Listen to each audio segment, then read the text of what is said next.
വിദ്യാഭ്യാസ രംഗത്ത് പുരോഗതികൾ കൈവരിക്കാനുള്ള ശ്രമങ്ങൾ ഒരു ഭാഗത്ത് നടക്കുമ്പോൾ മറ്റൊരു ഭാഗത്ത് പ്രത്യേകിച്ച് മലബാറിലെ വിദ്യാഭ്യാസ രംഗം രൂക്ഷമായ പ്രശ്നത്തിലാണ് കാലങ്ങളായി എത്തി നിൽക്കുന്നത്. +2 സീറ്റ് പ്രതിസന്ധി കഴിഞ്ഞ കുറേ വർഷങ്ങളായി തുടർന്നു കൊണ്ടിരിക്കുന്ന പ്രശ്നമാണ്. ഇതിനെതിരെ ഒരുപാട് പ്രതിഷേധങ്ങളും സമരങ്ങളും നടക്കുന്നുണ്ട്. ഇതോടൊപ്പം തന്നെ വിദ്യാഭ്യാസ രംഗത്തെ അടിസ്ഥാന സൗകര്യമില്ലായ്മയും എടുത്തു പറയേണ്ട പ്രശ്നമാണ്. വിദ്യാഭ്യാസ രംഗത്തെ പ്രശ്നങ്ങളെക്കുറിച്ചും അതിനുള്ള പരിഹാര മാർഗങ്ങളെക്കുറിച്ചും കേരളത്തോട് സംസാരിക്കുന്നത് വിദ്യാഭ്യാസ പ്രവർത്തകനും തിരുവനന്തപുരം യൂണിവേഴ്സിറ്റി കോളേജ് സ്റ്റാറ്റിസ്റ്റിക്സ് വിഭാഗം അസോസിയേറ്റ് പ്രൊഫസറുമായ ഡോക്ടർ ZA അഷ്റഫാണ്. നമസ്കാരം സാർ. നമസ്കാരം. SLC പരീക്ഷയുടെ ഒരു സമയമാണ് വന്നുകൊണ്ടിരിക്കുന്നത്. കുട്ടികൾ പരീക്ഷയുടെ തയ്യാറെടുപ്പിലാണ്. അത് കഴിഞ്ഞ് ഉപരിപഠനത്തിൻ്റെ കാര്യങ്ങളെക്കുറിച്ച് ചിന്തിക്കാൻ തുടങ്ങുകയാണ്. +1 സീറ്റ് പ്രതിസന്ധി ഇതേ രീതിയിലൂടെ തുടരുന്നുണ്ടോ? കഴിഞ്ഞ വർഷം വിദ്യാഭ്യാസ മന്ത്രി രൂക്ഷമായ പ്രതിഷേധങ്ങൾ ഉണ്ടായപ്പോൾ നടപടികൾ സ്വീകരിച്ചു എന്നാണ് പറയുന്നത്. നിലവിൽ എന്താണ് അതിൻ്റെ സ്ഥിതി? വളരെ ഒരു പ്രസക്തമായിട്ടുള്ളൊരു ചോദ്യമാണ്. പ്രത്യേകിച്ച് ഈ ഒരു സമയത്ത് തന്നെയാണ് അത് ഉന്നയിക്കപ്പെടേണ്ടുന്നത്. കാരണം ഇപ്പോൾ 10ാം ക്ലാസ് പരീക്ഷ എഴുതിക്കൊണ്ടിരിക്കുന്ന കുട്ടികൾ അടുത്ത അക്കാഡമിക് ഇയറിൽ +1 ചേരേണ്ടവരാണ്. മുൻ വർഷങ്ങളിലേതുപോലെ തന്നെ സ്വാഭാവികമായിട്ടും വരുന്ന അക്കാഡമിക് ഇയറിലും +1 അഡ്മിഷൻ രൂക്ഷമായിട്ടുള്ള ഒരു പ്രതിസന്ധി അഭിമുഖീകരിക്കും. അതിന് പ്രധാനപ്പെട്ട കാരണം പ്രശ്നത്തെ ഇതുവരെ പരിഹരിക്കപ്പെട്ടിട്ടില്ല എന്നുള്ളതാണ്. കഴിഞ്ഞ 2-3 വർഷങ്ങളിലായിട്ട് ഗവൺമെൻറ് ചെയ്തുകൊണ്ടിരിക്കുന്നത് മാർജിനൽ ഇൻക്രീസ് എന്ന് പറയുന്ന, അതായത് 50 സീറ്റിൽ പ്രവേശനം നൽകേണ്ടുന്ന ഒരു ബാച്ചിൽ 20% വർധനവ് വരുത്തിക്കൊണ്ട് ചില സ്കൂളുകളിൽ 30%, 60 65 കുട്ടികളെ അഡ്മിറ്റ് ചെയ്യുന്ന ഒരു പ്രവണതയാണ് കാണുന്നത്. സ്വാഭാവികമായിട്ടും വരും വർഷവും അവിടെ അവൈലബിൾ ആവുന്ന സീറ്റുകളുടെ എണ്ണം 50 തന്നെയാണ്. അതുകൊണ്ട് തന്നെ ഈ വരുന്ന അക്കാഡമിക് ഇയറിലും ഇതേ പ്രശ്നം മുൻ വർഷങ്ങളിലേതുപോലെ തന്നെ ആവർത്തിക്കപ്പെടുവാനാണ് സാധ്യത. കൂടെ അധികമായി അനുവദിച്ച സീറ്റുകൾ ഒഴിഞ്ഞു കിടക്കുകയാണെന്നൊരു വാദം വിദ്യാഭ്യാസ മന്ത്രിയുടെ കാര്യത്തിൽ നിന്ന് ഉണ്ടായിട്ടുണ്ടായിരുന്നു കഴിഞ്ഞ പ്രാവശ്യമൊക്കെ. ആ ഒരു കാര്യം, അനുവദിക്കപ്പെട്ട സീറ്റുകളല്ല ഒഴിഞ്ഞു കിടക്കുന്നത്. ഇത്തരത്തിൽ മാർജിനൽ ഇൻക്രീസ് നൽകുമ്പോൾ സ്വാഭാവികമായിട്ടും എല്ലാ സ്കൂളിലും 65ലേക്ക് 50 സീറ്റ് എന്നുള്ളത് 65 സീറ്റിലേക്ക് വർദ്ധിപ്പിക്കുമ്പോൾ സ്വാഭാവികമായിട്ടും ഈ സീറ്റിൻ്റെ അസമത്വത്തിന് പ്രാദേശികമായിട്ടുള്ള വ്യത്യാസങ്ങളുണ്ട്. എല്ലായിടത്തും ഒരേപോലെയല്ല എന്നുള്ളതാണ് നമ്മൾ മനസ്സിലാക്കേണ്ടുന്നത്. കേരളത്തിൽ തന്നെ മലബാർ ജില്ലകളിലാണ് ഇത് ഏറ്റവും രൂക്ഷമായിട്ടുള്ളത്. മലബാർ ജില്ലകളിൽ തന്നെ ഉദാഹരണമായിട്ട് നമ്മളിപ്പോൾ കോഴിക്കോട് ജില്ല എടുക്കുകയാണെങ്കിൽ കോഴിക്കോട് ജില്ലയുടെ എല്ലാ പ്രദേശങ്ങളും ഒരുപോലെയല്ല, മലപ്പുറം ജില്ലയുടെ എല്ലാ പ്രദേശങ്ങളും ഒരുപോലെയല്ല. അതുകൊണ്ട് സ്വാഭാവികമായിട്ടും ചില സ്കൂളുകളിൽ ഈ 50 സീറ്റിനെ 65 സീറ്റായിട്ട് വർദ്ധിപ്പിക്കുമ്പോൾ അവിടെ 4-5 സീറ്റുകളൊക്കെ ചില ബാച്ചുകളിൽ ഒഴിഞ്ഞു കിടക്കുക എന്ന് പറയുന്നത് സ്വാഭാവികമാണ്. പക്ഷെ അതേസമയം തന്നെ 65ആയിട്ട് വർദ്ധിപ്പിച്ചതിന് ശേഷവും ചില പ്രദേശങ്ങളിൽ കുട്ടികൾക്ക് അഡ്മിഷൻ കിട്ടാത്ത അവസ്ഥ കഴിഞ്ഞ വർഷങ്ങളിലും ഉണ്ടായിട്ടുണ്ട്. വരും വർഷങ്ങളിലും അത് രൂക്ഷമായിട്ട് തന്നെ ഉണ്ടാവുകയും ചെയ്യും. ഇതിനോട് ചേർത്തൊരു പ്രശ്നം കേട്ടിട്ടുണ്ടായിരുന്നത് അധ്യാപക സംഘടനകളാണ് ഇതിനെതിരെ പ്രതിഷേധം കൊണ്ടുവരുന്നൊരു കാര്യം കിട്ടുന്നുണ്ടായിരുന്നത്. പ്രത്യേകിച്ച് PSC വഴി നിയമനമായിട്ടുള്ള അധ്യാപകരുടെ ലിസ്റ്റ് നോക്കുമ്പോൾ കൂടുതലായിട്ടും തെക്കൻ ജില്ലകളിൽ നിന്നാണ്. മലബാറിൽ ഒരു സീറ്റ് വർധന ഉണ്ടാവുകയാണെങ്കിൽ അത്തരം അധ്യാപകർ മലബാറിലോട്ടേക്ക് ട്രാൻസ്ഫർ ചെയ്യേണ്ട ഒരു അവസ്ഥ വരും. അത് അങ്ങനെയല്ല അതിനെ കാണേണ്ടുന്നത്. അതായത് മലബാർ ജില്ലകളിൽ സീറ്റ് ഇല്ലാതിരിക്കുകയും തെക്കൻ ജില്ലകളിൽ എക്സസ് ആവുകയും ചെയ്യുന്ന ഒരവസ്ഥ വർഷങ്ങളായിട്ട് കണ്ടുവരുന്നുണ്ട്. പ്രത്യേകിച്ച് പത്തനംതിട്ട, കോട്ടയം പോലുള്ള ജില്ലകളിലൊക്കെ ചില ബാച്ചുകൾ തീരെ കുട്ടികളില്ലാത്ത അവസ്ഥയുണ്ട്. ആ ബാച്ചുകളെ ഷിഫ്റ്റ് ചെയ്യുന്നതിലാണ് അധ്യാപകർക്ക് എതിർപ്പുള്ളത്. ആ ബാച്ചുകളെ കുട്ടികൾ കൂടുതലുള്ള മലബാറിലെ ജില്ലകൾ, പാലക്കാട് ജില്ലയിലേക്കോ മലപ്പുറം ജില്ലയിലേക്കോ മറ്റോ ഷിഫ്റ്റ് ചെയ്യുമ്പോൾ സ്വാഭാവികമായിട്ടും അവിടെയുള്ള അധ്യാപകർ ഇങ്ങോട്ടേക്ക് വരേണ്ടി വരുന്നു എന്നുള്ളത് കൊണ്ടാണ് അധ്യാപക സംഘടനകൾ അതിനെ എതിർക്കുന്നത്. അത് ഗവൺമെൻറ് ആ തരത്തിൽ ഏറ്റെടുത്തുകൊണ്ട് അധ്യാപകരുടെ സ്ഥലം മാറ്റം എന്നൊക്കെ പറയുന്നത് സ്വാഭാവികമായിട്ട് കേരളത്തിൽ എവിടെയും ജോലി ചെയ്യാൻ സന്നദ്ധമായിട്ടാണ് PSCയിൽ നിയമനം ലഭിക്കുന്നത് എന്നുള്ളതുകൊണ്ട് അതിനെ മറികടക്കാനുള്ള ഒരു ഇച്ഛാശക്തിയോടുകൂടെയുള്ള നിലപാടുകൾ ഗവൺമെൻറ് സ്വീകരിക്കുകയാണെങ്കിൽ കേരളത്തിൽ നിലവിലുള്ള ബാച്ചുകളെ തന്നെ റീഅറേഞ്ച് ചെയ്താൽ കുറേയൊക്കെ പ്രശ്നങ്ങൾ പരിഹരിക്കപ്പെടും. ഒഴിഞ്ഞു കിടക്കുന്ന, കുട്ടികളില്ലാതെ ഒഴിഞ്ഞു കിടക്കുന്ന തെക്കൻ ജില്ലകളിലും മറ്റുമൊക്കെയുള്ള ബാച്ചുകളെ എവിടെയാണോ കുട്ടികൾ കൂടുതലുള്ളത് അവിടത്തേക്ക് പുനർവിന്യസിക്കുക എന്നുള്ളതാണ് സ്വാഭാവികമായിട്ടും ഒരു നീതി എന്ന് പറയുന്നത്. ഇപ്പോൾ +2 ആരംഭിച്ചിട്ട് 25 വർഷം തികഞ്ഞിരിക്കുകയാണ്. ഇപ്പോഴും മലബാറിലൊരു തുല്യത ഇല്ലായ്മ എന്നൊരു പ്രശ്നം ഉയർന്നുകൊണ്ടേയിരിക്കുന്നുണ്ട്. ഇപ്പോൾ രാഷ്ട്രീയപരമായി നോക്കുകയാണെങ്കിൽ മലബാറിൽ നിന്നുള്ള പല പ്രതിനിധികളും ഇത്തരം വകുപ്പുകളിലൂടെയും സർക്കാരിന്റെ ഭാഗമായിട്ടുണ്ട്. അതെ. എന്നിട്ടും എന്താണ് മലബാറിൽ ഈ ഒരു അവഗണന തുടരുന്നത് എന്താ? ഇത് ഏതെങ്കിലും ഒരു ഒരു ഒരു രാഷ്ട്രീയ പാർട്ടിയുടെയോ ഏതെങ്കിലും ഒരു മുന്നണിയുടെയോ പ്രശ്നമായിട്ട് അല്ല കാണേണ്ടുന്നത്. ഇത് തുടർന്ന് വരുന്ന ഒരു നിലപാടിൻ്റെ പ്രശ്നമാണ്. 25 വർഷത്തിലേറെയായി ഹയർ സെക്കൻഡറി കേരളത്തിൽ വന്നിട്ട് 25 വർഷം കഴിഞ്ഞിരിക്കുന്നു. അപ്പോൾ ഒരു 1/4 നൂറ്റാണ്ട് കഴിഞ്ഞിട്ട് പ്രശ്നം പരിഹരിക്കപ്പെടാത്തത് ഈ ഒരു നിലപാട്, എങ്ങനെയാണ് ഈ പ്രശ്നം പരിഹരിക്കേണ്ടതെന്നുള്ള നിലപാട് ഏത് മുന്നണിയാണെങ്കിലും അവർ സ്വീകരിച്ചിട്ടില്ല എന്നുള്ളതാണ്. ഒരു ഉദാഹരണം പറയുകയാണെങ്കിൽ, അത് ആദ്യമായിട്ട് ബാച്ച് അനുവദിക്കുന്ന ഘട്ടത്തിൽ തന്നെ ഓരോ പ്രദേശത്തെയും 10ാം ക്ലാസ് കുട്ടികളുടെ എണ്ണം കണക്കിലാക്കിയിട്ടല്ല ഹയർ സെക്കൻഡറി ബാച്ചുകൾ അനുവദിച്ചത്.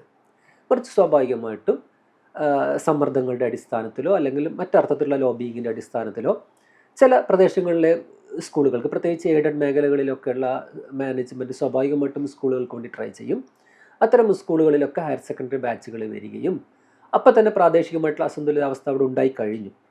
പിന്നീട് തുടർന്ന് വരുന്ന ഗവൺമെൻറ്റുകൾ, അത് ഏത് മുന്നണിയാണെങ്കിലും, അവർ ഈ പ്രശ്നത്തെ കാണുന്നത് ഓരോ പ്രദേശത്തെയും 10ാം ക്ലാസ് വിദ്യാർത്ഥികളുടെ എണ്ണം അനുസരിച്ച് ബാച്ച് കൊടുക്കുക എന്നുള്ളതല്ല, മറിച്ച് ആരാണ് ആവശ്യപ്പെടുന്ന ആളുകളുടെ സമ്മർദ്ദശക്തി അനുസരിച്ചിട്ട് ബാച്ചുകൾ കൊടുക്കുന്നൊരു ശീലമുണ്ടായതുകൊണ്ടാണ് ഈ അസന്തുലിതാവസ്ഥ ഉണ്ടായിരിക്കുന്നത്. ഈ ഒരു പ്രശ്നത്തിൻ്റെ ഒരു തുടർച്ചയെക്കുറിച്ച് പറഞ്ഞു. യഥാർത്ഥത്തിൽ ഈ ഒരു പ്രശ്നത്തിന് ശാസ്ത്രീയമായ ഒരു പരിഹാരം ഉണ്ട്. ശാസ്ത്രീയമായ പരിഹാരമുണ്ട്. അത് കൃത്യമായിട്ട് ഈ വർഷം 10ാം ക്ലാസ് പരീക്ഷ എഴുതാൻ പോകുന്ന വിദ്യാർത്ഥികളുടെ എണ്ണം നമ്മുടെ എല്ലാവരുടെയും പക്കലുണ്ട്.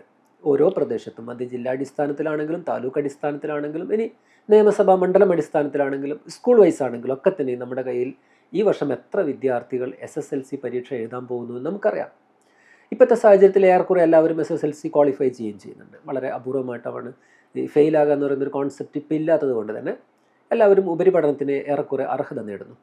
അപ്പോൾ സ്വാഭാവികമായിട്ടും അതത് സ്കൂളുകൾക്കനുസരിച്ചിട്ടോ അല്ലെങ്കിൽ അതത് മണ്ഡലങ്ങളിലെയോ 10ാം ക്ലാസ് കുട്ടികൾക്ക് ആനുപാതികമായിട്ട് ഹയർ സെക്കൻഡറി ബാച്ചുകളെ പുനർവിന്യസിക്കുകയോ ഇനി തീരെ ഇല്ലാത്ത സ്ഥലങ്ങളിൽ പുതിയ ബാച്ചുകൾ അനുവദിക്കുകയോ ചെയ്യുന്നതോടുകൂടെ പ്രശ്നം പൂർണ്ണമായും ശാശ്വതമായിട്ട് പരിഹരിക്കപ്പെടും. സ്വാഭാവികമാണത്. തൊട്ട് മുമ്പ് പറഞ്ഞ പോലെ വിദ്യാർത്ഥികളെ +1 അഡ്മിഷൻ എടുപ്പിച്ചു കൊടുക്കുക, അല്ലെങ്കിൽ അവരൊക്കെ ആ ഒരു അഡ്മിഷൻ നൽകുക എന്നുള്ളൊരു പദ്ധതികളും പ്രതിഷേധ സമരങ്ങളൊക്കെ ഒരുപാട് നടത്തിയിട്ടുണ്ടെന്ന് പറഞ്ഞു. അപ്പോൾ അവസാനമായിട്ട് അതിൻ്റെ ഒരു ഫലം എന്ന രീതിയിൽ ഈ ഒരു ഏരിയയിലുള്ള എല്ലാ വിദ്യാർത്ഥികളെയും +1 സീറ്റിലേക്ക് എത്തിക്കാൻ കഴിഞ്ഞിട്ടുണ്ടോ? അതിൻ്റെ ഒരു പ്രോസസ്സ് എങ്ങനെയായിരുന്നു? ഇതൊക്കെ കുറേ നേരം സംസാരിക്കേണ്ട നല്ല നല്ല ചോദ്യങ്ങളാണ്. കാരണം ഒന്ന്, ഈ 50 സീറ്റിൽ നിന്ന് 65 സീറ്റിലേക്ക് വർദ്ധിപ്പിക്കുമ്പോൾ കുറച്ചും കൂടെ കൂടുതൽ കുട്ടികൾക്ക് അഡ്മിഷൻ കൊടുക്കാൻ സാധിക്കുന്നു എന്നുള്ളത് ശരിയാണ്. അപ്പോൾ പോലും ചില പ്രദേശങ്ങളിൽ കുട്ടികൾ എവിടെയും അഡ്മിഷൻ കിട്ടാത്തതുണ്ട് എന്നതിൻ്റെ തെളിവാണ് നമ്മളിപ്പോൾ സ്കോൾ കേരള എന്ന് പറയുന്ന ഓപ്പൺ സ്കൂളുണ്ട്. അവിടെ അഡ്മിഷൻ എടുക്കുന്ന വിദ്യാർത്ഥികളുടെ എണ്ണം നോക്കിയാൽ, അവരുടെ ബാക്ക്ഗ്രൗണ്ട് നോക്കിയാൽ നമുക്ക് മനസ്സിലാവും ഇതിലെവിടെയും അഡ്മിഷൻ കിട്ടാത്ത, ഈ മാർജിനൽ ഇൻക്രീസ് വരുത്തിയിട്ടും ഈ ടെമ്പററി ആയിട്ടുള്ള അഡീഷണൽ ബാച്ചുകൾ അനുവദിച്ചിട്ടും നിൽക്കുന്ന കുട്ടികളാണ് അങ്ങനെ അഡ്മിഷൻ എടുക്കുന്നത്. അതോടൊപ്പം തന്നെ ചേർത്ത് വായിക്കേണ്ടത് ഈ അഡ്മിഷൻ കിട്ടിയ കുട്ടികളുടെ കാര്യം കൂടെ. സ്വാഭാവികമായിട്ടും ഒരു ഹയർ സെക്കൻഡറി എന്ന് പറയുന്ന അഡോളസെൻ്റ് ഏജ് ഗ്രൂപ്പിൽ കുട്ടികൾ പഠിക്കുന്ന വളരെ ക്രൂഷ്യലായിട്ടുള്ള അവരുടെ സൈക്കോളജിക്കലി ആണെങ്കിലും ഇമോഷണലി ആണെങ്കിലും ഒക്കെ അവരെ വളരെ പ്രധാനപ്പെട്ട ഒരു പീരീഡാണ് ഈ പറഞ്ഞിരിക്കുന്ന +1 +2 പ്രായം എന്ന് പറയുന്നത്. ആ ഒരു പ്രായത്തിലാണ് 65, 67, 68 കുട്ടികൾ പഠിക്കുന്ന ക്ലാസ് മുറികളുണ്ട്. അത്തരം ക്ലാസ് മുറികൾക്കകത്ത് അധ്യാപകൻ്റെ യാതൊരു പേഴ്സണൽ അറ്റൻഷനും കൊടുക്കാൻ പറ്റാത്ത വിധം കേവലം പാഠഭാഗങ്ങൾ പഠിപ്പിച്ച് തീർക്കാമെന്ന് മാത്രമായിരിക്കുന്നു അധ്യാപകൻ്റെ ഉത്തരവാദിത്വം. അതിനപ്പുറത്തേക്ക് കുട്ടിയെ കുറിച്ചിട്ട് പരിഗണിക്കാൻ സാധ്യമല്ല. നമ്മൾ ഇൻഡിവിജ്വലൈസ്ഡ് കെയറിങ്ങിനെ കുറിച്ച് പറയുമ്പോഴും അതിന് സാധ്യമല്ലാത്തൊരു അന്തരീക്ഷമാണ്. ക്ലാസ് മുറിയിൽ ഇരിക്കാൻ തന്നെ സാധ്യമല്ലാത്ത ഒരു ഒരു ഒരു എൻവോൺമെൻറ്റിൽ ഈ വിദ്യാഭ്യാസം കൊടുക്കുമ്പോൾ എങ്ങനെയാണ് നമ്മളത് ഒരു ഗുണമേന്മയുള്ള വിദ്യാഭ്യാസമാണെന്ന് പറയാൻ പറ്റുക? അല്ല, അതിനുകൂടെ ഈ +1 സീറ്റിലേക്ക് എത്തിച്ച കുട്ടികളുടെ കാര്യം കൂടെ ചോദിച്ചിട്ടുണ്ടായിരുന്നു. അതായത് നിലവിൽ അലോട്ട്മെന്റിൽ സീറ്റ് കിട്ടാതിരിക്കുകയും, എന്നാൽ ഇതിന്റെ മലബാറിലെ സീറ്റ് പ്രതിസന്ധിയുമായി ബന്ധപ്പെട്ടാണ് പ്രതിഷേധങ്ങളുടെ സീറ്റ് എത്തിക്കുകയും ചെയ്യുന്ന ഒരു അവസ്ഥ ഉണ്ടായിട്ടുണ്ടോ? അല്ലെങ്കിൽ അങ്ങനെയുള്ള ഒരു പ്രതിഷേധങ്ങൾ ഒക്കെ തന്നെയും ഫലം കണ്ടിട്ടുണ്ട്. ഗവൺമെന്റ് സ്വാഭാവികമായിട്ട് കഴിഞ്ഞ വർഷം തന്നെ നമ്മളൊന്ന് അനലൈസ് ചെയ്ത് കഴിഞ്ഞാൽ അക്കാഡമിക് ഇയറിന്റെ തുടക്കത്തിൽ വിദ്യാഭ്യാസ മന്ത്രി പറഞ്ഞിരുന്നത് മുഴുവൻ ആളുകൾക്കും അഡ്മിഷൻ കൊടുക്കാനുള്ള സീറ്റ് ഉണ്ട് എന്ന് തന്നെയാണ് പറഞ്ഞിരുന്നത്. പക്ഷേ ശക്തമായിട്ടുള്ള ജനകീയ പ്രതിഷേധങ്ങൾ, പ്രത്യേകിച്ച് പാരൻസും കുട്ടികളും പിന്നെ വിവിധ സംഘടനകളും ഒക്കെ ഇടപെട്ടപ്പോൾ മാർജിനൽ ഇൻക്രീസ് പ്രഖ്യാപിക്കുന്നു. അത് കഴിഞ്ഞ് അഡീഷണൽ ബാച്ചുകൾ, ടെമ്പററി ബാച്ച് എന്നാണ് പറഞ്ഞത്, ടെമ്പററി ആയിട്ട് കുറച്ച് ബാച്ചുകൾ അനുവദിക്കുന്നു. ഇങ്ങനെ ഘട്ടം ഘട്ടമായിട്ടാണ് കുറേ ആളുകളെങ്കിലും അക്കമഡേറ്റ് ചെയ്തത്. അപ്പോൾ അതുകൊണ്ട് തന്നെ പ്രതിഷേധങ്ങളും ഒക്കെ കൊണ്ട് തന്നെ ഗുണമുണ്ടായിട്ടുണ്ട്. പക്ഷേ അങ്ങനെ ഒക്കെ അഡ്മിറ്റ് ചെയ്തതിന് ശേഷവും കുട്ടികൾ പുറത്ത് നിൽക്കുന്നുണ്ട് എന്നുള്ളൊരു വസ്തുതയാണ് പല സ്ഥലങ്ങളിലും. അത് മനസ്സിലാക്കേണ്ടതുണ്ട്. രണ്ടാമത്തേത്, അങ്ങനെ അക്കമഡേറ്റ് ചെയ്യുക എന്ന് പറയുന്നത് അല്ല ഒരു പരിഹാര മാർഗം. തുടക്കത്തിൽ സൂചിപ്പിച്ചതുപോലെ 50 കുട്ടികളെ തന്നെ, 50 തന്നെ പരമാവധിയാണ്. കാരണം ഖാദർ കമ്മിറ്റി റിപ്പോർട്ടും മറ്റു പല കമ്മീഷൻ റിപ്പോർട്ടുകളും പറയുന്നത് 35, 40 എന്നൊക്കെയാണ് പരമാവധി ഒരു ഹയർ സെക്കൻഡറി ബാച്ചിലെ കുട്ടികളുടെ എണ്ണം. നമ്മൾ നേരത്തെ പറഞ്ഞിരിക്കുന്ന ഡെവലപ്ഡ് കൺട്രീസിലുള്ള ക്വാളിറ്റി എഡ്യൂക്കേഷൻ കൊടുക്കുന്ന രാജ്യങ്ങളൊക്കെ 20, 25 കുട്ടികളൊക്കെ മാക്സിമം ഉണ്ടാവുള്ളൂ. അപ്പോൾ അതുകൊണ്ടൊരു അധ്യാപകൻ 20 കുട്ടികളെ കൃത്യമായിട്ട് വിലയിരുത്താനും അവരുടെ അക്കാഡമിക് നിലവാരത്തിനനുസരിച്ചിട്ട് അവർക്കൊരു ഇൻഡിവിജ്വലൈസ്ഡ് ആയിട്ടുള്ള കെയർ കൊടുക്കാനും സാധിക്കും. ഇവിടെ അതൊന്നും സാധ്യമാകുന്നില്ല. പ്രത്യേകിച്ച് വളരെ പ്രധാനപ്പെട്ട ഒരു ഏജ് ഗ്രൂപ്പാണ് ഈ +1, +2 എന്ന് പറയുന്നത്. ഹയർ എഡ്യൂക്കേഷനിലേക്ക് വരുമ്പോൾ കുറച്ചും കൂടെ കുട്ടികൾ മെച്ചുവേർഡ് ആവുന്നുണ്ട്. കൂടുതൽ കുട്ടികളായാലും അവർക്ക് പഠിപ്പിക്കാൻ നമുക്ക് കുറച്ചും കൂടെ സൗകര്യങ്ങൾ ഉണ്ടായേക്കാം. പക്ഷേ ഈ ഹയർ സെക്കൻഡറി ലെവൽ എന്ന് പറയുന്നത് സ്കൂൾ എഡ്യൂക്കേഷൻ്റെ ഭാഗമാണ്. അവിടെ ഒരു 40 അതിൻ്റെ പരമാവധി ശരിക്കും പറ്റുക. പക്ഷേ ഇപ്പോഴത്തെ ഒരു അവസ്ഥ വെച്ചിട്ട് 50 വെച്ചിട്ട് ലിമിറ്റ് ചെയ്യൽ അനിവാര്യമാണ്. അതിനനുസരിച്ചിട്ട ബാച്ചുകൾ കൂടുതൽ കൊണ്ടുവരിക എന്നുള്ളതാണ് പരിഹാരം. ഈ ഒരു സമയം തന്നെ അതിന് ഉപയോഗപ്പെടുത്തണം എന്നുള്ളതാണ് എനിക്ക് വിദ്യാഭ്യാസ രംഗത്ത് പ്രവർത്തിക്കുന്ന ഒരാളെന്ന് നിലക്ക് പറയാനുള്ളത്. ഇപ്പോൾ തന്നെ വിവിധ വിദ്യാഭ്യാസ സ്ഥാപനങ്ങൾ, സംഘടനകൾ, രാഷ്ട്രീയ പാർട്ടികൾ എല്ലാവരും തന്നെ ചേർന്ന് നിന്നുകൊണ്ട് അടുത്ത അക്കാഡമിക് ഇയറിൽ ഈ പ്രശ്നമില്ലാത്ത വിധം ഇപ്പോൾ തന്നെ അതിനുള്ള സംവിധാനങ്ങളും സൗകര്യങ്ങളും ഒരുക്കണം എന്നുള്ളതാണ്. മലബാറിലെ വിദ്യാഭ്യാസ പാക്കേജ് എന്നൊരു ഐഡിയോളജി അതെ, ഈ ഗവൺമെന്റിന്റെ പ്രകടന പത്രികയിലുണ്ടായിരുന്നു മലബാർ വിദ്യാഭ്യാസ പാക്കേജ് നടപ്പിലാക്കുമെന്നായിരുന്നു ഈ ഗവൺമെന്റിന്റെ ഒരു പ്രഖ്യാപിത നിലപാട്. പക്ഷെ നിർഭാഗ്യവശാൽ അതുമായി ബന്ധപ്പെട്ടിട്ട് യാതൊരു സ്റ്റെപ്പും മുന്നോട്ട് വെച്ചിട്ടില്ല. അതിൽ ഹയർ സെക്കൻഡറി വിദ്യാഭ്യാസം മാത്രമല്ല ഉന്നത വിദ്യാഭ്യാസവും കൂടെ ഉൾപ്പെടുന്ന ഒരു ഉന്നത വിദ്യാഭ്യാസ പാക്കേജാണ് സത്യത്തിൽ മലബാറിന് ആവശ്യമുള്ളത്.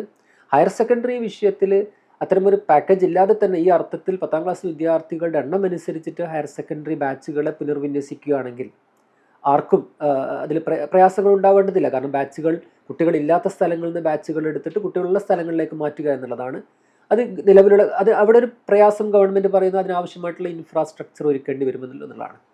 സ്വാഭാവികമായിട്ടും അതിന് ഗവൺമെൻറ് ഇപ്പോൾ സാമ്പത്തിക പ്രതിസന്ധിയെ ഒരു ന്യായമായിട്ട് പറയുന്നുണ്ട്.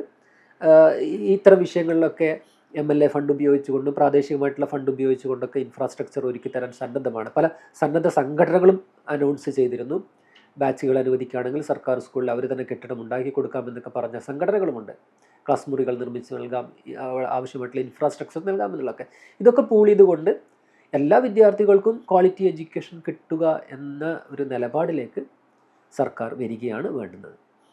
ഈ ക്വാളിറ്റി എഡ്യൂക്കേഷൻ എന്ന് പറഞ്ഞുകൊണ്ട് അവിടെ നിന്ന് ഒരു കാര്യം ചോദിക്കുന്നത്, മലബാറിലൊരു വിദ്യാഭ്യാസ കുടിയേറ്റം അടുത്ത കാലത്തായിട്ട് വലിയ രീതിയിൽ കണ്ടുവരുന്നുണ്ട്.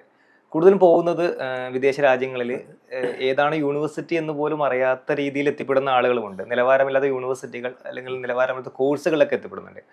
അപ്പോൾ ഈ ഒരു കാര്യത്തിന് ഒരർത്ഥത്തിൽ സർക്കാരും ഉത്തരവാദിയാകും എന്നാണല്ലോ ഈ ഒരു കുടിയേറ്റം മലബാറിൽ മാത്രമല്ല മൊത്തം കേരളത്തിലുള്ള ഒരു പ്രവണതയാണ്. അടുത്ത കാലത്ത് വന്നാണ് ഹയർ എഡ്യൂക്കേഷന് വേണ്ടിയിട്ട്, ഉന്നത വിദ്യാഭ്യാസത്തിന് വേണ്ടിയിട്ട് മറ്റ് രാജ്യങ്ങളിൽ, പ്രത്യേകിച്ച് യൂറോപ്യൻ രാജ്യങ്ങളിലേക്കോ US പോലുള്ള രാജ്യങ്ങളിലേക്കോ ഒക്കെ പോകുന്നു എന്നുള്ളത്. കാനഡ ഒക്കെയാണ് കൂടുതൽ ആളുകൾ അപ്രോച്ച് ചെയ്യുന്ന രാജ്യങ്ങൾ.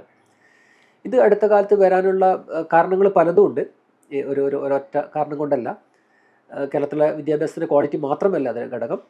ഒന്ന്, ഇപ്പോൾ കുറേ കൂടെ വിദ്യാഭ്യാസം ഒരു തുറന്ന അവസ്ഥയിലാണ്. ആളുകൾക്ക് എവിടെയും പോകാം, പഠിക്കാം എന്നുള്ളത്. ഒരുപാട് സർവകലാശാലകളും സ്വകാര്യ സ്ഥാപനങ്ങളും ഒക്കെ ഓപ്പൺ ആയിരിക്കുന്നു.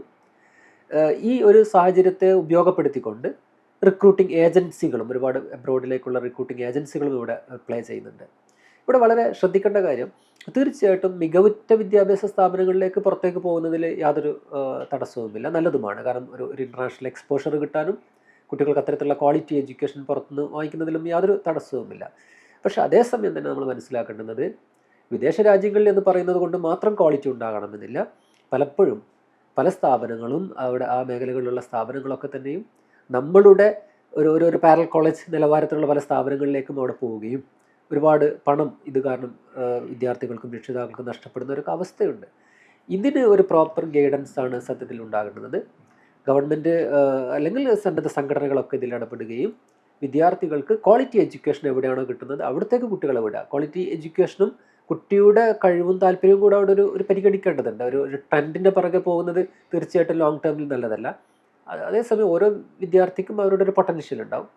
ആ പൊട്ടൻഷ്യൽ മനസ്സിലാക്കിക്കൊണ്ടുള്ള കോഴ്സുകൾ, അതിന് പറ്റുന്ന ഏറ്റവും മികച്ച സ്ഥാപനം അത് തിരഞ്ഞെടുക്കാനുള്ള ഒരു ഗൈഡൻസ് പ്രക്രിയ നമ്മൾ NGOകളും അതുപോലെ ഗവൺമെൻറ് ഓർഗനൈസേഷൻസും ഇൻസ്റ്റിറ്റ്യൂട്ടൊക്കെ ഡെവലപ്പ് ചെയ്യേണ്ടതുണ്ട് എന്നുള്ളതാണ്. ഈ ഒരു കാര്യം പറഞ്ഞു, ക്വാളിറ്റി എഡ്യൂക്കേഷൻ കൂടുതലും പുറത്തുള്ള ഫോർ യൂണിവേഴ്സിറ്റികളിൽ കിട്ടാനുള്ള സാധ്യതയുണ്ടെന്ന് പറയുന്നു. അപ്പോൾ അപ്പോഴും കേരളത്തിൻ്റെ വിദ്യാഭ്യാസ ഗുണനിലവാരമില്ലായ്മ എന്നൊരു പ്രശ്നത്തെയാണോ അവിടെയും ചൂണ്ടിക്കാണിക്കുന്നത്? അവിടെ ഗുണനിലവാരം എന്ന് പറയുന്നതിനെ ഒരു ഏകമാനമായിട്ട് അളക്കാനാവില്ല, അല്ലെ, പലതും കൂടിച്ചേരുന്നതാണ്. കേരളത്തിലെ വിദ്യാഭ്യാസത്തിന് ഒരുപാട് പ്രശ്നങ്ങളുണ്ട്, പരിഹരിക്കാൻ ശ്രമിക്കുന്നുണ്ടെങ്കിൽ ഇപ്പോഴും നിലനിൽക്കുന്നുണ്ട്. ഒന്ന് ഏറ്റവും പ്രധാനപ്പെട്ടത് കോഴ്സുകൾ ലാഗ് ചെയ്ത് പോകുന്നു എന്നുള്ള വളരെ പ്രധാനപ്പെട്ട ഒരു പ്രശ്നമാണ്. ഒരു 3 വർഷത്തെ പ്രോഗ്രാം ഇപ്പം എല്ലാം നമ്മൾ 4 വർഷത്തെ ഡിഗ്രിയിലേക്ക് വന്നു, അല്ലെങ്കിൽ 2 വർഷത്തെ പോസ്റ്റ് ഗ്രാജുവേറ്റ് പ്രോഗ്രാം, ഇതൊക്കെ ചിലപ്പോൾ കംപ്ലീറ്റ് ചെയ്യുമ്പോൾ 3 വർഷമാകുന്നു. 2 വർഷത്തെ PG ചെയ്യാൻ 3 വർഷം എടുക്കുന്നു. എക്സാം സമയബന്ധിതമായി നടക്കുന്നില്ല, റിസൾട്ടുകൾ വരുന്നില്ല. ഇതൊരു വലിയ പ്രശ്നമാണ്. ഇപ്പോഴും അത് നിലനിൽക്കുന്നുണ്ട്. അതിനേക്കാളേറെ മറ്റൊന്ന്, നേരത്തെ ആണെങ്കിൽ കേരളത്തിലെ സിലബസുകളൊന്നും അപ്ഡേറ്റഡ് അല്ല എന്നുള്ളൊരു ഒരു പരാതി ഉണ്ടായിരുന്നു. പലപ്പോഴും 4 വർഷം 5 വർഷം കൂടുമ്പോഴൊക്കെയാണ് സിലബസുകൾ റിവൈസ് ചെയ്യുന്നത്. അത് തന്നെ ലാഗ് ചെയ്ത് പോകുന്നു എന്നുള്ളത്. ഇപ്പോഴാകട്ടെ പുതിയ ടെക്നോളജിയുടെ ഒക്കെ ഡെവലപ്മെൻറ്റോട് കൂടെ വളരെ ഫാസ്റ്റ് ചേഞ്ചിങ് ആണ്. അപ്പോൾ പുറത്തൊക്കെയുള്ള ഈ പ്രൈവറ്റ് യൂണിവേഴ്സിറ്റികളെ സംബന്ധിച്ചിടത്തോളം അവർക്ക് അതാത് വർഷങ്ങളിൽ തന്നെ അപ്ഡേറ്റ് ചെയ്യാനുള്ളൊരു അവസരം ലഭിക്കുന്നു എന്നുള്ളതാണ് കുറച്ചും കൂടെ കരിക്കുലം നന്നാകാൻ കാരണമായിരിക്കുന്നത്. ആ ഒരു പ്രശ്നമാണ്. അതൊരു ഒരു കാര്യമാണ്. അവിടെയും 4 വർഷ ഡിഗ്രിയുടെ ഒരു കാര്യം പറഞ്ഞായിരുന്നു. ഇപ്പോൾ കേരളത്തിൻ്റെ യൂണിവേഴ്സിറ്റികൾക്ക് ഈ 4 ഇയർ ഡിഗ്രി എന്ന പദ്ധതി കൃത്യമായിട്ട് അപ്ലൈ ചെയ്യാൻ പറ്റുന്ന രീതിയിലാണോ ഉള്ളത്, അല്ലെങ്കിൽ വിദ്യാർത്ഥികളുടെ ഒരു രീതിയും അതിന് ഉതകുന്നതാണോ? ഇത് വളരെ റെലവൻ്റ് ആയിട്ടുള്ള ഒരു മികച്ച ചോദ്യമാണിത്. കാരണം നാഷണൽ എഡ്യൂക്കേഷൻ പോളിസിയുടെ ഒക്കെ അടിസ്ഥാനത്തിലാണ് നമുക്ക് ഈ 4 വർഷ ബിരുദ കോഴ്സുകൾ ഇവിടെ ഇൻട്രൊഡ്യൂസ് ചെയ്തത്. ഇതിനൊരു പശ്ചാത്തലമുണ്ട്. നേരത്തെ സൂചിപ്പിച്ചതുപോലെ വിദേശ രാജ്യങ്ങളിലേക്ക് കുട്ടികൾ പോകുന്നതിൻ്റെ കാരണങ്ങളിലൊന്നും അതുകൂടെ ഉണ്ടായിരുന്നു. കാരണം 3 വർഷത്തെ ഡിഗ്രി കഴിഞ്ഞാൽ അവിടെയുള്ളൊരു ഹയർ എഡ്യൂക്കേഷൻ സാധ്യതകൾ കുറവാണ്. കാരണം ഒരു ഇൻ്റർനാഷണൽ സ്റ്റാൻഡേർഡിൽ 4 വർഷത്തെ ബിരുദ കോഴ്സുകളാണ് പൊതുവെ നൽകപ്പെടുന്നത്. അപ്പോൾ അതുകൊണ്ട് തന്നെ നമ്മൾ 4 വർഷ കോഴ്സിലേക്ക് വരിക എന്ന് പറയുന്നത് ഒരു ആവശ്യമായിരുന്നു. മറ്റൊന്ന്, സ്വാഭാവികമായിട്ടും ഇനി വരുന്ന ഒരു നോളജ് സൊസൈറ്റി എന്ന് പറയുന്ന ഒരു കോൺസെപ്റ്റിലേക്കാണ് നമ്മൾ കൊണ്ടുവരുന്നത്. അതൊരു ഗ്ലോബൽ തോട്ടാണ്. അതിൻ്റെ ഭാഗമായിട്ടാണ് നമ്മൾ ഇന്ത്യയിലെ NEP ഫ്രെയിം ചെയ്യുന്നതിലും ഈ നോളജ് സൊസൈറ്റി ഒരു വലിയ ബാക്ക്ഗ്രൗണ്ട് അതിനുണ്ട്. കേരളത്തിൻ്റെ വിദ്യാഭ്യാസ പരിഷ്കാരങ്ങളുടെ പിറകിലും കേരളത്തെ ഒരു നോളജ് ഇക്കോണമി ആയിട്ട് കൺവേർട്ട് ചെയ്യാം, അതിന് നോളജ് സൊസൈറ്റി ആവശ്യമാണ്. അപ്പോൾ ആ അർത്ഥത്തിൽ കുട്ടികൾ അണ്ടർ ഗ്രാജുവേറ്റ് തലത്തിൽ പഠിക്കുമ്പോൾ തന്നെ കുറേ കുട്ടികളെങ്കിലും ഈ ഗവേഷണത്തോട് ആഭിമുഖ്യം ഉണ്ടാവുകയും ഗവേഷണ മികവ് തെളിയിക്കുകയും 4 ഇയർ കഴിയുമ്പോൾ തന്നെ അവർക്ക് JRF ഒക്കെ എഴുതിയെടുത്തുകൊണ്ട് PhDയിലേക്ക്, അതാണ് 4 year honours with research program കഴിയുന്ന ഒരു കുട്ടിയെ സംബന്ധിച്ചിടത്തോളം നേരിട്ട് PhDക്ക് ജോയിൻ ചെയ്യാൻ പറ്റുന്നു എന്നുള്ളതാണ്. അപ്പോൾ അത്തരത്തിലുള്ള അവസരങ്ങളൊക്കെ ഓപ്പൺ ആക്കുക എന്ന ഉദ്ദേശത്തോടു കൂടിയാണ് നമ്മൾ 4 ഇയർ പ്രോഗ്രാം സ്റ്റാർട്ട് ചെയ്യുന്നത്. പക്ഷേ ഇപ്പോൾ റെയ്സ് ചോദിച്ച ആ ഒരു ചോദ്യം വളരെ പ്രസക്തമാണ്. അതിനുള്ള ഒരു പശ്ചാത്തല സൗകര്യം ഒരുങ്ങിയിരുന്നോ എന്ന് ചോദിച്ചു കഴിഞ്ഞാൽ ഡെഫിനറ്റ്ലി ഇല്ല. അധ്യാപകർക്ക് ആവശ്യമായിട്ടുള്ള പരിശീലനങ്ങളൊന്നും കൊടുത്തിരുന്നില്ല. ഇപ്പോൾ ഇതിലേക്ക് കടന്നു വന്നതിന് ശേഷമാണ് ആളുകൾ അതിനെക്കുറിച്ചിട്ട് അവെയർ ആവുന്നതും അതിലേക്ക് വരുന്നതും. ഇൻഫ്രാസ്ട്രക്ചർ അതിനനുസരിച്ചിട്ട് ഒട്ടും ഒരുക്കിയിരുന്നില്ല. പ്രത്യേകിച്ച് 4 ഇയർ കോഴ്സിൻ്റെ ഒരു പ്രത്യേകത, നേരത്തെയൊക്കെ ആണെങ്കിൽ നമ്മളൊരു കുട്ടി ഒരു മാത്തമാറ്റിക്സിൽ ബിരുദ കോഴ്സ് ചേർന്നൊരു കുട്ടി നിർബന്ധമായിട്ടും ഫിസിക്സും സ്റ്റാറ്റിസ്റ്റിക്സും അതിൻ്റെ കോംപ്ലിമെൻ്ററി കോഴ്സായിട്ട് പഠിക്കുക എന്ന് പറയുന്ന രീതിയായിരുന്നു. ഇപ്പോൾ ഈ 4 ഇയർ പ്രോഗ്രാമിലേക്ക് വരുമ്പോൾ ആ കുട്ടി മാത്തമാറ്റിക്സ് മേജർ ചൂസ് ചെയ്യുമ്പോൾ തന്നെ ആ കുട്ടിക്ക് ഇഷ്ടപ്പെട്ട മൈനറുകൾ ചൂസ് ചെയ്യാം. മാത്തമാറ്റിക്സ് പഠിച്ചുകൊണ്ടിരിക്കുന്ന ഒരു കുട്ടിക്ക് വേണമെങ്കിൽ മലയാളം ഓഫർ ചെയ്യുന്ന ഒരു മൈനർ പ്രോഗ്രാമിലേക്ക് പോകാം, മലയാളം ഡിപ്പാർട്ട്മെൻറ്റ് അല്ലെങ്കിൽ സോഷ്യോളജി ഡിപ്പാർട്ട്മെൻറ്റ് ഓഫർ ചെയ്യുന്നതിലേക്ക് പോകാം. ഇങ്ങനെ വെറൈറ്റി കോഴ്സസിലേക്ക് പോകാനുള്ളൊരു അവസരം പുതിയ സിസ്റ്റത്തിനകത്തുണ്ട്. പക്ഷേ പ്രായോഗികമായിട്ട് നോക്കുമ്പോൾ അതിനുള്ള ഫാക്കൽറ്റിയോ ഡിപ്പാർട്ട്മെൻറ്റുകളോ പല കോളേജുകളിലുമില്ല. അതിനാവശ്യമായിട്ടുള്ള ഇൻഫ്രാസ്ട്രക്ചറുകൾ, ക്ലാസ് റൂമുകളില്ല. കമ്പ്യൂട്ടേഷണൽ സയൻസസുമായി ബന്ധപ്പെട്ട് വരികയാണെങ്കിൽ അതിനുള്ള ലാബറട്ടറി സൗകര്യങ്ങളില്ല, കമ്പ്യൂട്ടേഷൻ ലാബുകളില്ല. അങ്ങനെയൊക്കെയുള്ള പ്രശ്നങ്ങൾ ഉണ്ട്. ഇത് മറികടക്കുക എന്നുള്ളതാണ് ഇതിനുള്ളൊരു പരിഹാരം എന്ന് പറയുന്നത്. കൃത്യമായ അടിസ്ഥാന പ്രശ്നങ്ങളെ പരിഹരിക്കാതെ അല്ലെങ്കിൽ പരിഗണിക്കാതെയാണ് ഇത്തരം കാര്യങ്ങൾ അപ്ലൈ ചെയ്യുന്നത് എന്നുള്ള ഒരു പ്രശ്നം വീട്ടിലുണ്ടോ?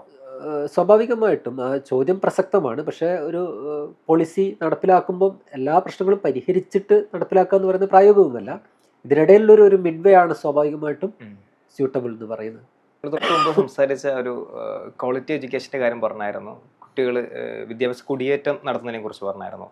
ഇതിനൊക്കെ വിഭിന്നമായി കേരളത്തിലെ തീരദേശത്തുള്ള വിദ്യാർത്ഥികളുടെ അവസ്ഥ വ്യത്യസ്ത രീതിയിലാണെന്ന് കണ്ടിട്ടുണ്ട്. പ്രത്യേകിച്ച് ഈ പഠനം പാതി വഴിയിൽ നിർത്തിപ്പോകുന്ന ഒരു പ്രവണതയും കണ്ടിട്ടുണ്ടായിരുന്നു. അത്തരം കുട്ടികളുടെ കാര്യത്തിൽ പല പദ്ധതികളും നടപ്പിലാക്കിയെന്ന് വായിച്ച് മനസ്സിലാക്കിയിട്ടുണ്ടായിരുന്നു. അത് ഏതൊക്കെ തരത്തിലുള്ളതായിരുന്നു? ഇത് നല്ലൊരു ക്വസ്റ്റ്യനാണ്. കാരണം കേരളത്തിലെ നമുക്ക് ഒരു ഇൻഡെക്സ് വെച്ചിട്ട് കാൽക്കുലേറ്റ് ചെയ്യുകയാണെങ്കിൽ ഗ്രോസ് എൻറോൾമെൻറ്റ് റേഷ്യോയിൽ നന്നായിട്ട് മുന്നോട്ട് വന്നിട്ടുണ്ട്. നേരത്തെ തന്നെ വിദ്യാഭ്യാസ രംഗത്ത് കുറേ കൂടെ ക്വാളിറ്റി എഡ്യൂക്കേഷൻ, സ്കൂൾ എഡ്യൂക്കേഷനൊക്കെ കൊടുക്കാൻ നമുക്ക് പറ്റിയിട്ടുണ്ട് എന്നുള്ളതൊക്കെ ജനറലി പൊതുവിൽ പറയുകയാണെങ്കിൽ ശരിയാണെങ്കിലും വളരെ സ്പെസിഫിക് ആയിട്ട് ചില ഏരിയകൾ നോക്കുമ്പോൾ ട്രൈബൽ കമ്മ്യൂണിറ്റീസിലേക്ക് നോക്കുമ്പോൾ, ഇപ്പോൾ നേരത്തെ സൂചിപ്പിച്ച കോസ്റ്റൽ കമ്മ്യൂണിറ്റിയെ നോക്കുമ്പോൾ ഇത്തരത്തിലുള്ള ചില സെഗ്മെൻറ്റുകളിൽ ഇപ്പോഴും ഡ്രോപ്പ് ഔട്ട് നിലനിൽക്കുന്നുള്ളതാണ്. 10ാം ക്ലാസ് കഴിഞ്ഞിട്ട് തുടർന്ന് പഠിക്കാത്ത കുട്ടികൾ നമ്മുടെ ചുറ്റുഭാഗത്ത് തന്നെ തീരദേശ മേഖലകളിലുണ്ട്. ട്രൈബൽ കോളനികളിലേക്ക് പോയി കഴിഞ്ഞാൽ നമുക്ക് കാണാൻ പറ്റുന്നുണ്ട്. അപ്പോൾ അത്തരം ആളുകളെ ഇൻക്ലൂസീവ് എഡ്യൂക്കേഷൻ്റെ ഭാഗമായിട്ട് അവരെ അക്കമഡേറ്റ് ചെയ്യാനുള്ള സ്പെസിഫിക് ടാർഗറ്റുകളാണ് ഉണ്ടാവേണ്ടത്, സ്പെസിഫിക് പ്രൊജക്റ്റുകളാണ് ഉണ്ടാവേണ്ടത്.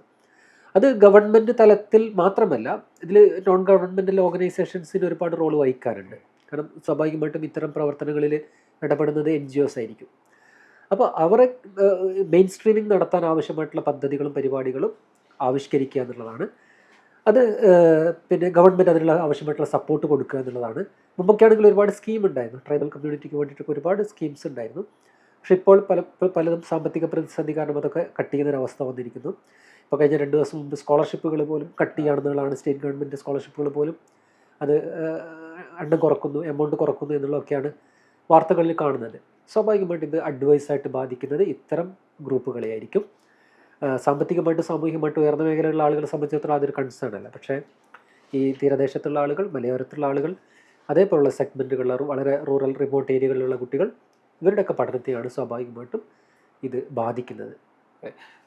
സംസ്ഥാനത്തേക്ക് പറഞ്ഞ ഒരു ന്യൂനപക്ഷ സ്കോളർഷിപ്പ് പകുതിയായി ചുരുക്കിയൊരു കാര്യം ഉണ്ടായിരുന്നല്ലോ, അതിനെക്കുറിച്ചൊന്ന് കൂടുതൽ വിശദീകരിക്കാം. ഇപ്പോൾ ഈ കഴിഞ്ഞ ആഴ്ച വന്നൊരു വാർത്തയാണ് മൈനോറിറ്റി സ്കോളർഷിപ്പ് 50% കട്ട് ചെയ്യുന്നു എന്നുള്ളത്. സ്വാഭാവികമായിട്ട് ഇത്തരം സ്കോളർഷിപ്പുകളൊക്കെ ഡിപ്പെൻഡ് ചെയ്യുന്നത് സമൂഹത്തിലെ ഏറ്റവും താഴെത്തട്ടിലുള്ള കുട്ടികളാണ്. ന്യൂനപക്ഷ വിഭാഗങ്ങളിലാവട്ടെ, SC/ST വിഭാഗങ്ങളിലാവട്ടെ, മറ്റ് സാമ്പത്തികമായിട്ട് പിന്നോക്കമായിട്ടുള്ള ആളുകളാവട്ടെ. സ്വാഭാവികമായിട്ടും അതിൻ്റെ ബലത്തിൽ, ഈ സ്കോളർഷിപ്പിൻ്റെ ബലത്തിൽ മാത്രം പഠിക്കുന്ന എത്രയോ വിദ്യാർത്ഥികളുണ്ട്. ഇത് അത്തരം കുട്ടികളെയാണ് ഈ സ്കോളർഷിപ്പുകൾ കട്ട് ചെയ്യുന്നതിലൂടെ ബാധിക്കുക. ശരിക്കും ഒരു പ്രോഗ്രസീവായിട്ടുള്ളൊരു ഗവൺമെൻറ് ചെയ്യേണ്ടുന്നത് സ്കോളർഷിപ്പ് എമൗണ്ടും സ്കോളർഷിപ്പുകളുടെ എണ്ണവും വർദ്ധിപ്പിച്ചു കൊണ്ടുവരിക എന്നുള്ളതാണ്. അതിലൂടെ മുഴുവൻ ആളുകളെയും ഉന്നത വിദ്യാഭ്യാസ രംഗത്തേക്ക് ആകർഷിക്കാനും അവരെ അക്കമഡേറ്റ് ചെയ്യാനുള്ളൊരു സംവിധാനം ഉണ്ടാക്കുകയാണ് അനിവാര്യമായിട്ടുള്ളത്. തൊട്ടുമുമ്പ് പറഞ്ഞത് നമ്മൾ തീരദേശ വിദ്യാഭ്യാസ പദ്ധതികളെ കുറിച്ച് പറഞ്ഞിട്ടുണ്ടായിരുന്നു. അപ്പം ഒരു പ്രൊജക്റ്റ് തീരദേശത്ത് നടപ്പിലാക്കുന്നതായിട്ട് അറിഞ്ഞു. ആ ഒരു കാര്യത്തെക്കുറിച്ചൊന്ന് പറയാമോ? പല പദ്ധതികളുണ്ട്. അതിൽ ഒരു പ്രൊജക്റ്റ് ഇപ്പോൾ മലബാറിലെ കോസ്റ്റൽ ഏരിയയിൽ നടപ്പിലായിക്കൊണ്ടിരിക്കുന്ന ഒരു പ്രൊജക്റ്റ് എനിക്ക് അറിയാവുന്നത്, ഞാൻ ഇൻവോൾവ് ചെയ്യുന്നൊരു പ്രൊജക്റ്റാണ് അക്ഷരസമുദ്രം എന്ന് പറയുന്നൊരു പദ്ധതിയുണ്ട്. അത് 2016 മുതൽ ആരംഭിച്ച വളരെ വിജയകരമായിട്ടുള്ള ഒരു പദ്ധതിയാണ്. അതിൻ്റെ പ്രത്യേകത, ആ പ്രൊജക്റ്റിൻ്റെ ഇംപ്ലിമെൻറ്റേഷൻ കോളേജ് വിദ്യാർത്ഥികളാണ്, സന്നദ്ധ പ്രവർത്തകരായിട്ടുള്ള കോളേജ് വിദ്യാർത്ഥികൾ ഈ കോസ്റ്റൽ ഏരിയയിലേക്ക് വരികയും അവിടെയുള്ള സ്കൂൾ വിദ്യാർത്ഥികളെ പഠനത്തോട് ആഭിമുഖ്യമുണ്ടാക്കുകയും അവർക്ക് ആവശ്യമായിട്ടുള്ള സപ്പോർട്ടീവ്, അത് പലപ്പോഴും മെൻറ്ററിങ് ആയിരിക്കും. ചില വിദ്യാർത്ഥികൾക്ക് മോട്ടിവേഷൻ്റെ കുറവായിരിക്കും. അവരെ പഠിച്ചാലുള്ള അഡ്വാൻറ്റേജസിനെ കുറിച്ച് പറഞ്ഞു കൊടുക്കുകയും കരിയർ ഓപ്ഷൻസിനെ കുറിച്ച് പറഞ്ഞു കൊടുക്കുകയും, ചില വിദ്യാർത്ഥികൾക്ക് ചിലപ്പോൾ മാത്തമാറ്റിക്സോ ഇംഗ്ലീഷോ വീക്കായിരിക്കും, സ്വാഭാവികമാണത്. അത്തരം കുട്ടികൾക്ക് അതിൽ ഒരു പേഴ്സണൽ കെയർ കൊടുത്തിട്ട് അവരെ ഡെവലപ്പ് ചെയ്യുകയൊക്കെ ചെയ്തിട്ട് മുഴുവൻ കുട്ടികളെയും ഒരു പ്രോപ്പർ ഗൈഡൻസിലൂടെ മുന്നോട്ട് കൊണ്ടുപോകുന്നൊരു പ്രൊജക്റ്റാണ്. അത് കോഴിക്കോട്, മലപ്പുറം ജില്ലകളുടെ ഒക്കെ കോസ്റ്റൽ ബെൽറ്റിൽ നടന്നുകൊണ്ടിരിക്കുന്നുണ്ട്. അത് ഒരു മാതൃകാ പദ്ധതിയാണ്. ഇതൊക്കെ മറ്റ് പല ഓർഗനൈസേഷൻസിനും, ഇത്തരത്തിലുള്ള സ്റ്റുഡൻറ്റ് ഓർഗനൈസേഷൻസിനാകാം, മറ്റ് NGOകൾക്കാകാം, അവർക്കൊക്കെ ഏറ്റെടുത്തിട്ട് കേരളം മുഴുവൻ നടപ്പിലാക്കാവുന്ന പദ്ധതിയാണ് ഇതൊക്കെ.